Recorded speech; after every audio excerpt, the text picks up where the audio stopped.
হয় টোটোর কাগজ দাও, না হলে গাড়ি ফেরত নাও। এই দাবিতে শঙ্করাঢ্যের বাড়ির সামনে বিক্ষোভ টোটো চালকদের। পুলিশ গিয়ে পরিস্থিতি আয়ত্তে নিয়ে আসে। রাস্তায় চলতে গেলে টোটোর রেজিস্ট্রেশন বাধ্যতামূলক করা হয়েছে। যাত্রী নিয়ে পথে বেরিয়ে সমস্যায় পড়তে হচ্ছে টোটো চালকদের। গাড়ি আটকে দিচ্ছেন পরিবহন দপ্তরের আধিকারিকেরা। এবার সমস্যার সমাধানে টোটোর কাগজ দাবি করে বনগাঁর প্রাক্তন পৌরপ্রধান শঙ্করাঢ্যের বাড়ির সামনে ঘেরাও করে বিক্ষোভ দেখালেন টোটো চালকেরা। তাদের দাবি, 10 থেকে 11 বছর আগে টোটো কেনার সময় আমাদের কোনো কাগজ দেওয়া হয়নি। আমরা যখন নতুন টোটো কিনেছিলাম তার 1 বছর পর সেই টোটো কাটাই করে দেওয়া হয়েছিল।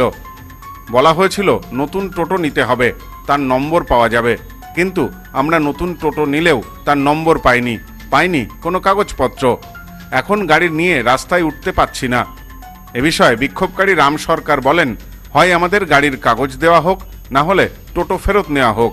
আমরা অনেক কষ্ট করে টোটো কিনেছিলাম, কিন্তু এখন আর চালাতে পারছি না।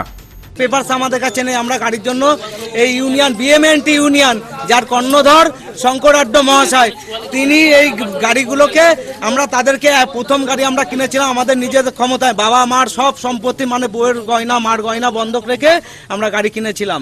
সেই গাড়িটাকে আমরা জোরপূর্বক আমাদের 1 বছরের মাথায় গাড়িটাকে চেঞ্জ করে দেয়, বলে এই গাড়ি চলবে না, এই গাড়ি অবৈধ গাড়ি। তাহলে কি করতে হবে? এর জন্য স্ক্রাবিং করতে হবে, ভিগেলস নাম্বার আই ক্যাট আমরা চাইছি আমাদের গাড়ির কাগজ দিক, গাড়িতে নাম্বার হবে আমাদের, না হলে গাড়ি চেঞ্জ করুন, না নতুন গাড়ি দিক, এটাই আমাদের ডিমান্ড। পুরনো গাড়ির টাকা ফেরত দিক, আর তার সঙ্গে আমাদের হয় এই গাড়ির নাম্বার করে দিক, আর নাহলে আমাদের নতুন গাড়ি ফেরত দিক। এই গাড়ির ফেরত নিয়ে আমাদের নতুন গাড়ি দিক, এটাই আমাদের ডিমান্ড। বুধবার বিকালে এই দাবিতে প্রাক্তন পৌরপ্রধানের শিমুলতলার বাড়ির সামনে বিক্ষোভ দেখাতে থাকেন টোটো চালকেরা।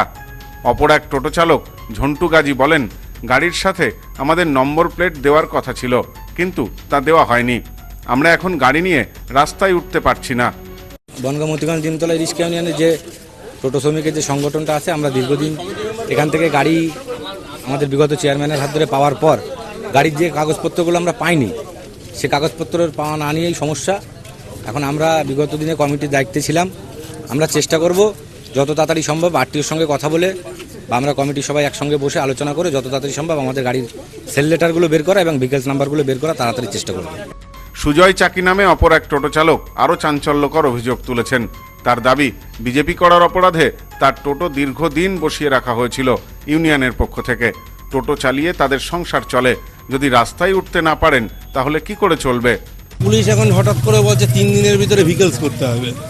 3 দিনের ভিতরে 3 দিনের ভিতরে ভিকেলসটা কবে? এই যে গাড়ির খাঁচাগুলো দিয়েছে, হ্যাঁ, এই খাঁচাতে কোনো কাগজ নেই, কোনো কাগজ দেয়নি। টাকা নিয়ে এসছে, কাটাকারে গাড়ি ধরা দিয়েছে ইউনিয়নে, বিনা কাগজেই গাড়ি চলতো। দাদার পাওয়ারে ছিল, দাদা ডাকুর পাওয়ারে চলতো সব কিছু, কিন্তু এখন তো পুলিশ প্রশাসন পাল্টে গেছে, এরা তো নিয়ম নীতির বাইরে চলবে না।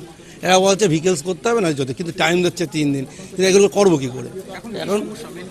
এখন মেন সমস্যা গাড়ি ভিকেলস করতে হবে, ভিকেলস করতে গেলে সেল লেটার লাগবে, সেল লেটার এরা দেয়নি। ওই জন্য আমরা বিভিন্ন আগের যে কমিটি ছিল সেই বিভিন্ন কমিটি মেম্বারদের ধরে নিয়ে এসে আমাদের যে পুরনো চেয়ারম্যান ছিল যার আন্ডারেই চলতো তার বাড়িতে এসেছি, সে তো তাই পলাতক না কোথায় আসে জানি না। হ্যাঁ, তাছাড়াও আরও অনেক বিষয় আছে, অনেকভাবে টাকা নিয়েছে। আমার নিজের দিক দিয়ে বলছি, একবার মেরে প্রায় 6 মাস আমার বিছানায় ফেলে রেখেছিল, আমার গাড়িটা আটকায় রেখেছিল এখানে পাশে, এখানে এক জায়গায়। ওই বিজেপি করি তাই জন্য। এ বিষয়ে ফোনে শঙ্করাঢ্যের সাথে যোগাযোগ করা হলে তিনি বলেন, 10 থেকে 11 বছর আগের ঘটনা। তখন 3 নম্বরে পৌরসভা পঞ্চায়েতে টোটো চলতো, ভিকেলসের রেজিস্টার হতো না। 26-এ নির্বাচনের আগে নতুন অর্ডার বের হয়, তখন আমরাও গরিব চালকদের কথা মাথায় রেখে আবেদন করেছিলাম যাতে তারা রেজিস্ট্রেশন করতে পারেন। এদিন দীর্ঘক্ষণ বিক্ষোভ চলার পর খবর পেয়ে ঘটনাস্থলে পৌঁছায় বনগাঁ থানার পুলিশ। পুলিশের আশ্বাসে পরিস্থিতি নিয়ন্ত্রণে আসে। Bureau report, news no man's land, Bangaon. পশ্চিমবঙ্গের উত্তর 24 পরগনা জেলার বনগাঁ এলাকায় Sudhir Karmakar college of education এক স্বনামধন্য এবং অতি উল্লেখযোগ্য শিক্ষণ মহাবিদ্যালয়। বর্তমান এই শিক্ষক মহাবিদ্যালয়ে নতুন শিক্ষাবর্ষে বিএড অ্যাডমিশন চলছে। তাই বিএড অ্যাডমিশন নেওয়ার বিষয়ে যে সমস্ত শিক্ষার্থীরা আগ্রহী তারা অতি সত্বর কলেজের অফিসে এসে যোগাযোগ করবেন। আমাদের কলেজের ঠিকানা গোপালনগর, চরচালকি, বনগাঁ, উত্তর 24 পরগনা। পিন নম্বর 743235।